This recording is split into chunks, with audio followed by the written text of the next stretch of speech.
Hey, it's me, Destin. Welcome back to Smarter Every Day. We are right in the middle of a huge experiment. It's kind of like you walked in halfway through class. It's cool though. There's a couple of videos you can watch and get caught up later. But basically, we built a giant air cannon that'll shoot a baseball faster than the speed of sound. This thing was a massive undertaking that's honestly really kind of like the accumulation of my childhood love of baseball and my study of aerodynamics and my work as a developmental weapons tester. This cannon allows me to continue learning in a hands-on way about how things move at supersonic velocities, which is not an easy thing to come by. This cannon was a beast to design and build, and the patrons of Smarter Every Day paid for it, for which I am very grateful. And now I'm at that critical point where I want to start characterizing the cannon and how it works, meaning I'm learning how to dial it in so I can make a ball go exactly how fast I want it to go. The ability to precisely control the velocity and timing of a baseball will let me do all kinds of other experiments. So it's tempting to look at this as some kind of big YouTube stunt, but that is not what it is. So today we're continuing our mission to graph the relationship between how the amount of air we jam into the cannon correlates with how fast the ball goes when that air pressure is released. So we fill it up to a certain air pressure, we pull the trigger, 2, 1. and then we use high-speed cameras and math to figure out how fast the ball exits the barrel, and then we graph our data. We have our first data point. Also, we can measure how fast the ball decelerates so we can calculate drag on the baseball at different velocities. These 4 high-speed cameras give us amazing slow-motion footage and allow us to quantify times, distances, and velocities so we can understand what's going on. This is the largest setup I've ever done on Smarter Every Day, so Trent's going to be helping run the 4 high-speed cameras, and George is going to help document the entire process. We only need like the first 30 feet of baseball flight for scientific purposes, which means we don't really care what happens to the baseball after that. So we asked the patrons of Smarter Every Day for suggestions of interesting things we could hit with a supersonic baseball. In the earlier video, which is really part 1 of this video, we shot a container of rainbow sprinkles and a jar of extra heavy mayonnaise, which was surprisingly gross. Let's go get smarter every day and learn more about the supersonic baseball cannon. We've got some mirrors.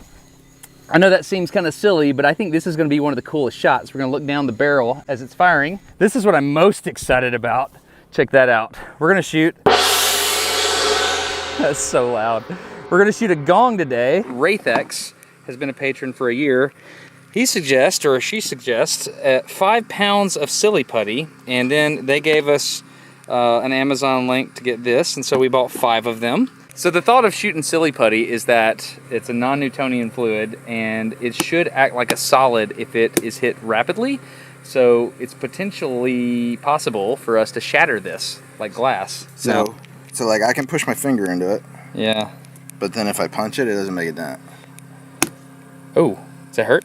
Yes. Actually, it does. Okay. So that, but a baseball. I wonder what it does. I have no idea. Let's throw it in here and get it cold. So the challenge with silly putty is that as a non-Newtonian fluid, it flows under the force of gravity, and by the time we pressurize the cannon, it would droop down off the bottle we were using to hold it. And because it's not safe to be downrange with pressure on the cannon, we had to improvise an odd little contraption to corral the putty. 390. All right, we're about at 400. Everybody ready? Yep. George, you ready? Yeah, I'm gonna give you a countdown. Okay, 400 PSI versus silly putty before the shadows get here. Okay. Ready? Yep.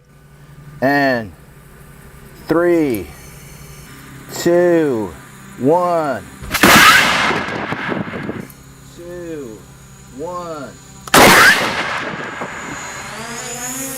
2, 1. Tape survived. There's a piece of the board. Ooh. All right. Oh, the fracture. It looks like metal breaks during a tension break. Like cavities were created in it. Yeah, look at that, tension breaks. You can see the porosity determined where it broke. Oh man, that just looks like a fracture edge is what that looks like. I've got this professor, Dr. Hazeli, and I took a fracture mechanics class from him, and he always carried some silly putty with him. If I pull it very fast, it breaks. Oh, okay. And if I do the same thing with a slower rate, So that it's would like be, a gum. so that'd be stretch. quasi-static there. Exactly. All right, let's see whether it behaves more like a liquid or a solid in the slow-mo.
Oh, you can see it move. Did you see it move?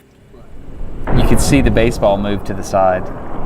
You could actually see it redirect. So it diverted it enough where it didn't hit the backstop. So that took more energy out of the baseball than anything else, because it didn't hit the backstop and it only made it to the trees. What an interesting setup.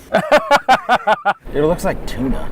A fence post, 4x4, What is that? roll of tape. You just look at that. Like, what is that? That assemblage of objects is ridiculous. Looks Alabama, doesn't it? It looks like a person. You see their head? Instead of like Sweet Home, Welcome to Sweet Home Alabama, Governor K. Ivy, just I put that. That looks like Governor K. Ivy. I like K. Ivy. She's pretty good. So we just got Mach 1.3 with no vacuum. Really? Yes. Mach 1.3, no vacuum. Seems kind of easy. So this is our data as of the end of today's test. We ran out of sunlight for the day, and when we came out the next morning, there was a beautiful spider web, and I still can't figure out how the water drops don't slide down on the vertical strands. It's amazing. Anyway, we had another container of sprinkles, which was suggested by patron Andrew Maxey from before. In our first video, we saw what happened to the sprinkles on the impact side, but we were really curious to see what happens on the exit side. We set up our slow-mo camera so that we could see that angle, and my son was off for the day, so he came and ran the checklist for us. Move fire switch to release to drop SEAR. Sear. The fire switch is in release. The sear has dropped. That's going up quicker. Okay, we're going to 600. So take it to like 605, okay? Yes, sir. You ready to trigger? Ready? George, are you ready? Yes, sir. Okay, here we go. Supersonic baseball versus sprinkles. 600 PSI. Have a minus 10 PSI vacuum. In 5, 4, 3, 2, 1. 2, 1. 2, 1. 2, 1. All right, so let's look at what it did to the sprinkles first.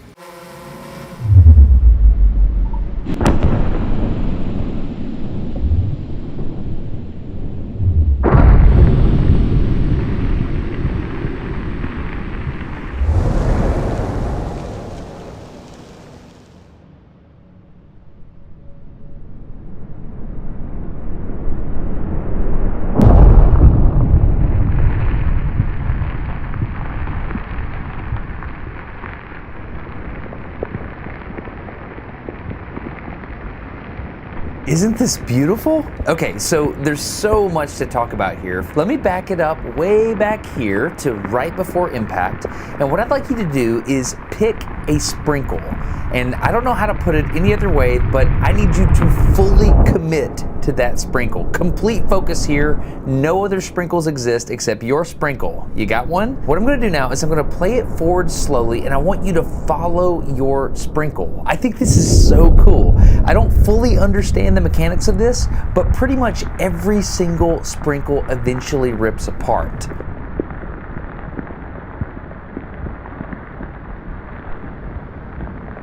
Did your sprinkle explode? Yeah, mine did too. It's so rad. I've watched so many of these sprinkles explode. Okay, so anyway, another thing I want to point out. Let me back it back up again. To get the colors right on this, we ran this footage through a denoising algorithm, and I'm going to cut that off now. You see all the fuzziness? That's sensor noise. When I play it again, watch what appears to be a shock wave propagating out from the impact point. This only shows up on noisy footage. Here we go. Oh, right? Isn't that amazing? Okay, so I'm not really sure what that is. I think it's the shock wave flattening it out when it hits the front of the bottle, but I don't really know. So let's back it up and I'll play it one more time.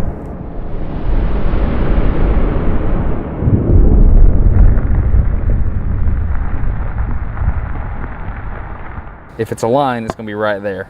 Mach 1.5 would make sense if we get that. And our number is 1,189 miles per hour. Did you get it? Did we get Mach 1.5? We got Mach 1.54. Heck yeah, Yeah, we did. so we can actually predict with pressure and our graph. But, oh, dude, it's like it's linear. Do we want to go straight to the gong, or we do mirror first? Mirror's gonna make a mess. Mirror's gonna be a mess and it's gonna take a long time to set up. You want to go straight to the gong? Let's do it. Oh my gosh. And now it's time for the gong. This was suggested by Smarter Everyday patron Andrew and sourced by Smarter Everyday patron Bryson. Bryson's been supporting for 4 years. Thank you very much. Let's do it. I am very excited about this. This is gonna be awesome. If you have a little crease in there, then your vacuum will leak out. All right, so that's a good seal right there, no creases. Have we ever done a 700 PSI shot? Am I yelling at you? Yeah. Every time, man. He sticks those things in. Hey! Hey! So we're taking this shot very seriously. We've got a big shield, a bunch of bottles in between us and both the tank and the gong, because we don't know what's gonna happen. Just get here for now.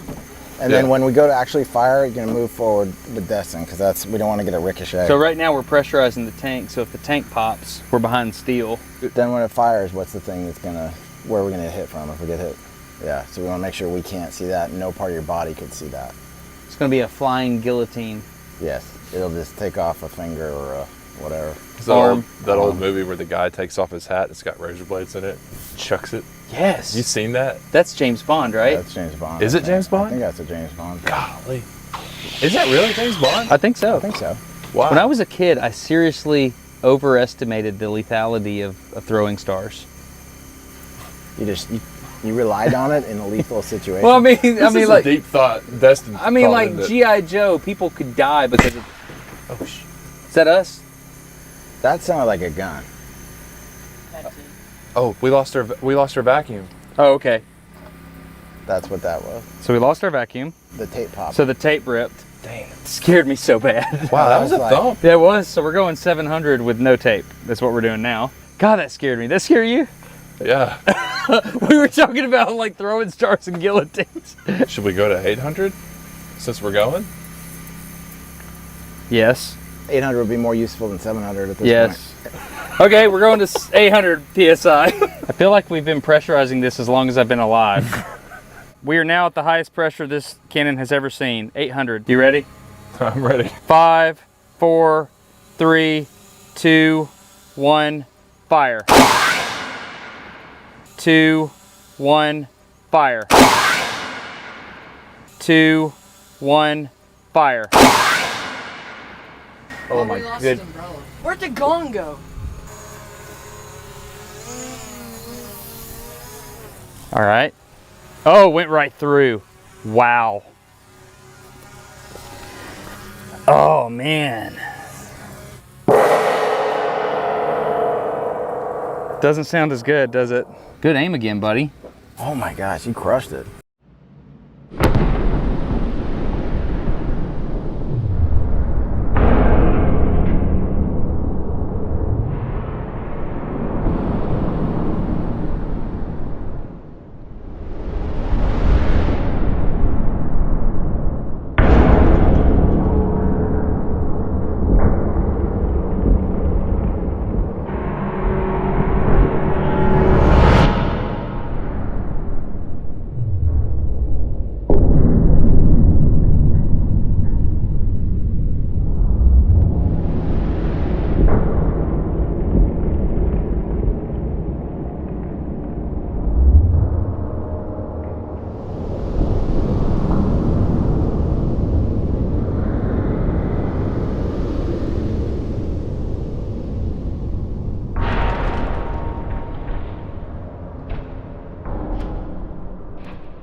Okay, that was awesome.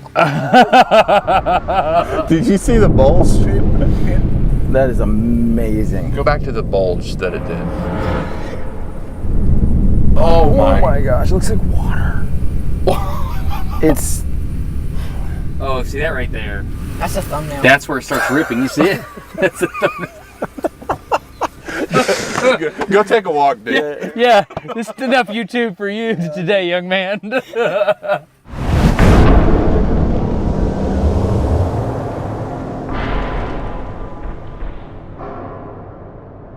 What time is it? Data time. 1.45, Mach 1.45. All right, so this is our data right now. I question this data point a little bit because we had a vacuum set up on it and it ruptured. So there we are. I don't know. Looks like it might be a little bit of a curve, but we'll see. Remember the mirror from the beginning? This awesome target suggestion was provided by Smarter Everyday patron Patrick Flanagan. I've done mirror shots like this before, and the setup actually proves to be quite the technical challenge. Let me explain using a view from a camera that George set up on a stick behind the target. What we want to do is see a reflection of the baseball over here to the side, which means we can set the camera up to the side and we can see right down the flight axis. The interesting thing about this setup is we have the sun just off the screen up here to the top right, which means that sun is also going to hit the mirror, which sends light back up towards the baseball. In fact, you can see the reflection of the sunlight on the ground there. As the baseball gets closer and closer to the mirror, it gets closer and closer to that sunlight that's bouncing off of the mirror back up towards the flight line. As the ball exits the baseball cannon, it's in shadow, but when it gets all the way down here to that sunlight, it's going to be illuminated by the reflection of the sun's rays. More light is good for the high-speed camera, so we want that. So in order to enhance that, we put another mirror off here to the side, hoping to bounce more of the sun's light back up to the baseball. Because of the way we set this up, we expect the baseball to fly through sunlight twice, and the rest of the time it's going to be flying in the shadow. Now that we understand that, the next thing to figure out is where exactly along the flight line should we focus the camera. We've got the cannon shooting to this mirror, bouncing back here to this camera lens. So the question is, where is it going to be in focus? So in order to do this, we've got my son sitting there and we're focusing on him, but we're going to impact right here. So if we're focused there, we're not going to see the ball when it hits the mirror. If we're focused on exit, we're not going to see the ball when it hits the mirror or there. So we have to choose. So my gut says we focus from here to here. So we kind of like part our focus right here. There will be no motion blur.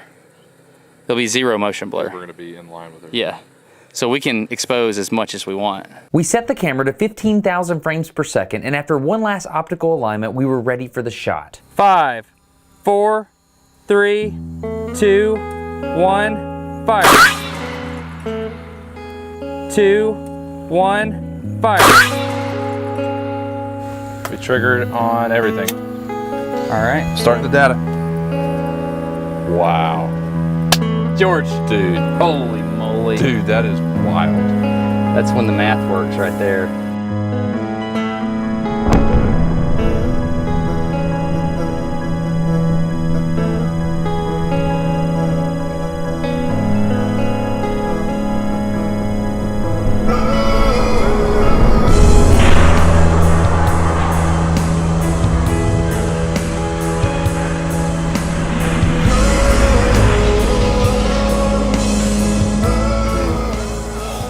Wow.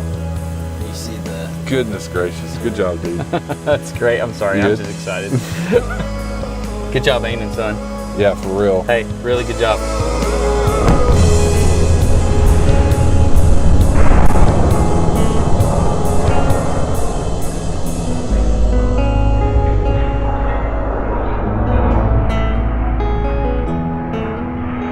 What's interesting is the stuff in the background still in focus. Sky. As it's changing, you can see it's... This whole piece is just moving. Oh, look at the other mirror still there. It's about to blow. That's the wind got to it and blew it away. No, the wind from the cannon? Yeah, I think that's Let's why see. it went through it. There it is. Oh, it's moving that way. Oh, you can see it change directions. Which is what And then everybody's happens about- saying, but I just felt like I needed to say it louder for some reason. That was a really good day. Thank you for watching Smarter Every Day. We are going to do more. Data time! Data time! Data time! Data time!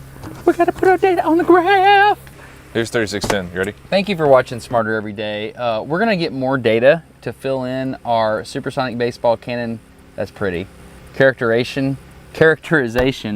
So please consider subscribing. We are super excited. Thank you to all of the patrons that suggested the different things to shoot. Sprinkles was Andrew Maxey. We had, What is going on? What is this? well, I'm sorry, what?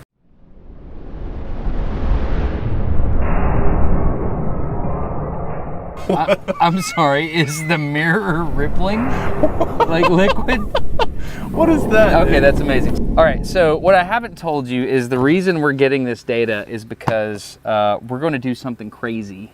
We're going to do something super, super crazy with the supersonic baseball cannon. It's going to be hard.